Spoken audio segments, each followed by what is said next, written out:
Halo, Assalamualaikum warahmatullahi wabarakatuh. Perkenalkan, nama saya Kaya Maulidana Zaranisa dengan NIM 150362139. Pada kesempatan kali ini, saya akan membahas tentang pengerasan jalan. Video ini dibuat untuk memenuhi tugas mata kuliah Strategi dan Media Pembelajaran dengan dosen pengampu Dr. Rian Arthur, MPD. Yuk kita simak materinya. Yang pertama, apa itu pengertian pengerasan jalan? Pengerasan jalan merupakan lapisan pengerasan yang terletak di antara lapisan tanah dasar dan roda kendaraan, yang berfungsi memberikan pelayanan kepada sarana transportasi dan selama masa pelayanannya diharapkan tidak terjadi kerusakan yang berarti. Selanjutnya, apa itu pengerasan jalan raya? Pengerasan jalan raya adalah bagian jalan raya yang diperkeras dengan lapisan konstruksi tertentu yang memiliki ketebalan, kekuatan, dan kekakuan serta kestabilan tertentu agar mampu menyalurkan beban lalu lintas di atasnya ke tanah secara aman. Fungsi utama dari pengerasan ini adalah untuk memungkinkan volume lalu lintas tetap berjalan dengan lancar, distribusi beban yang kuat, juga tahan terhadap segala perubahan cuaca yang terjadi. Selanjutnya, apa saja jenis-jenis konstruksi pengerasan? Menurut Sukirman 1992, berdasarkan bahan pengikatnya, konstruksi pengerasan jalan dapat dibedakan menjadi: pertama, ada pengerasan kaku. Pengerasan kaku atau pengerasan beton semen adalah suatu konstruksi pengerasan dengan bahan baku agregat dan menggunakan semen sebagai bahan ikatnya. Pelat beton dengan atau tanpa tulangan diletakkan di atas tanah dasar dengan atau tanpa lapis pondasi bawah.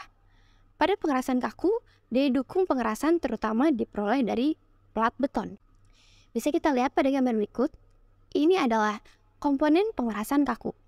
Yang paling atas ada lapisan pengerasan beton PC, lalu lapisan tengahnya adalah lapisan pondasi, dan lapisan paling bawah adalah tanah dasar. Dengan menggunakan pengerasan kaku ini tentu saja memiliki kekurangan. Yang pertama, biaya awal dan biaya perbaikan konstruksi yang relatif tinggi. Yang kedua, membutuhkan waktu sampai campuran cukup kuat untuk bisa dilalui. Yang ketiga, tidak nyaman untuk dilalui kendaraan. Dan yang terakhir, bisa menyebabkan silau karena pantulan cahaya matahari. Selain ada kekurangannya, tentu saja memiliki kelebihan. Yang pertama, lebih kuat dan awet sehingga umur lebih panjang. Yang kedua, biaya pemeliharaan lebih rendah karena pemeliharaan yang minim. Yang ketiga, distribusi beban yang lebih luas, dan yang terakhir, dampak terhadap lingkungan lebih rendah. Umumnya, jenis pengerasan jalan kaku ini dibangun pada jalan raya yang khusus untuk kendaraan berat dan berkecepatan tinggi seperti jalan tol. Lalu jenis yang kedua ada pengerasan lentur. Pengerasan lentur terdiri dari lapisan-lapisan yang diletakkan di atas tanah dasar yang telah dipapatkan dan menggunakan aspal sebagai bahan ikatnya. Lapisan-lapisan tersebut berfungsi untuk menerima beban lalu lintas dan menyebarkan ke lapisan bawahnya. Kita lihat pada gambar berikut adalah komponen pengerasan lentur.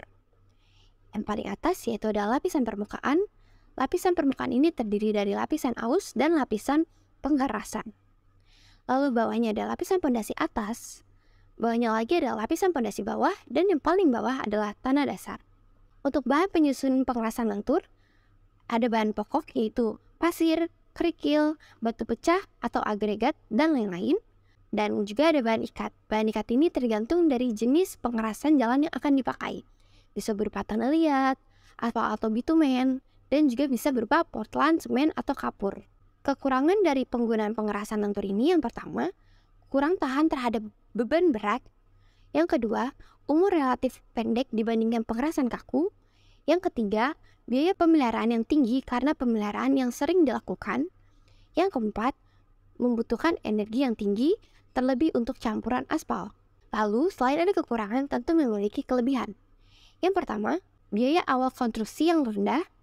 Kedua, langsung bisa berfungsi tanpa harus menunggu lama. Yang ketiga, perjalanan lebih mulus, nyaman dilalui kendaraan. Yang keempat, bisa diterapkan pada konstruksi badan jalan yang belum stabil. Yang kelima, pelaksanaan pembangunannya tidak begitu sulit. Dan yang terakhir, biaya perbaikan lebih murah. Selanjutnya, jenis pengerasan yang terakhir ada pengerasan komposit. Perkerasan komposit adalah kombinasi antara pekerasan kaku dan pekerasan lentur.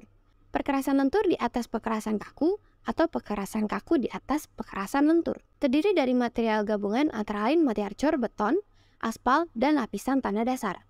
Bisa kita lihat pada gambar berikut.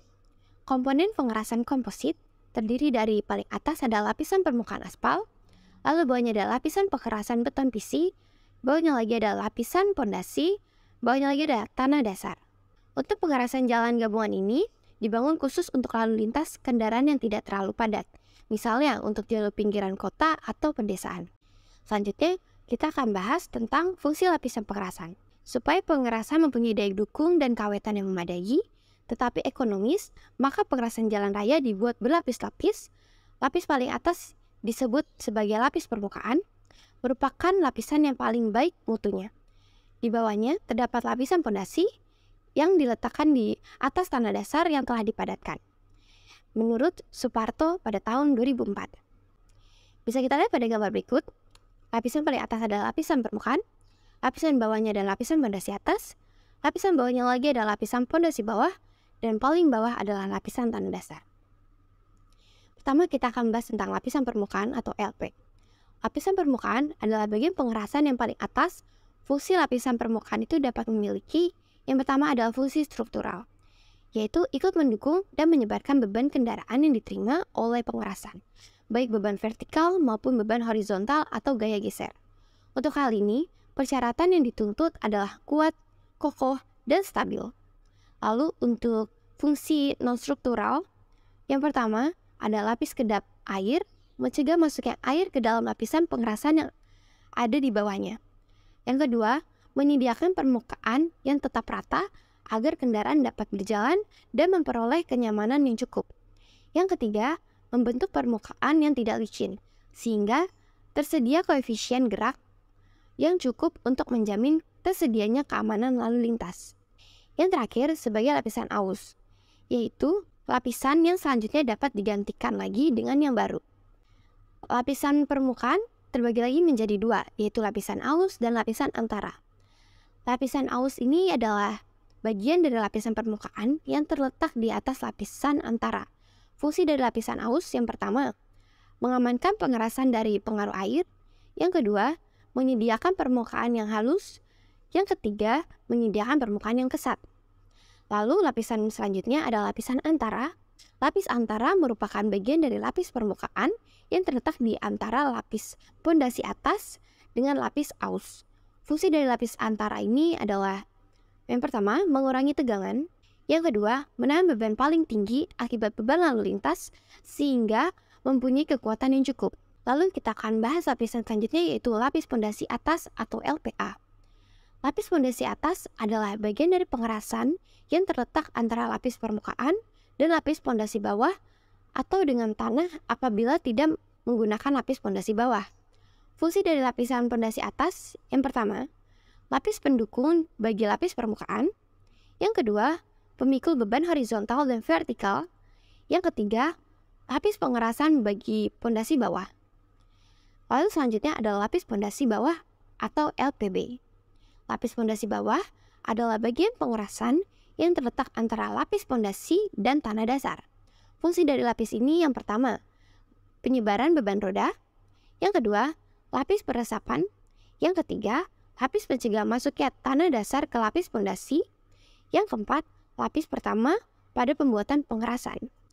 Lalu yang paling bawah adalah lapisan tanah dasar atau TD.